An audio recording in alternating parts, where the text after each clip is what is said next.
سفیان الثوری رحمه الله فرمای جلست یوما احصي ذنوبي.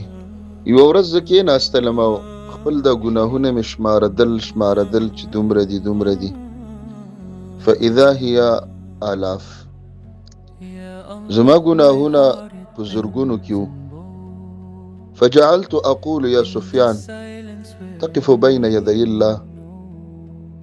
ویزان سره مې ویل چې یا سفیان د الله مخې ته به ته ودرېږي فیسألک عن الالاف الذنوب. د دې زرهاو زرګونو ګناهونو تپوس به درنه کوي. ماذا ستقول؟ بیا به د الله عز وجل مخې ته ته څه وایې؟ والله ليسقطن لحم وجهك خجلا.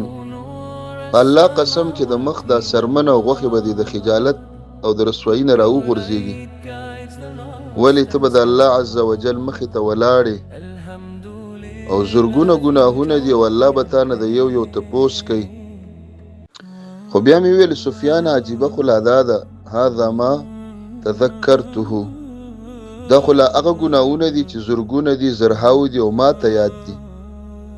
فکیف بما احصاه الله ونسیته انت. د هغه ګناهونو سره به څه کوو چې الله ته یاد دي، الله شمارلی دي، د الله ملایکو لیکلي دي او موږ هیر کړي دي. نو یو عجیبه ورځ را روانه ده احصاه الله ونسوه. د خلکو الله هیر کړی دی خو الله ته دا خلک په یاد دي.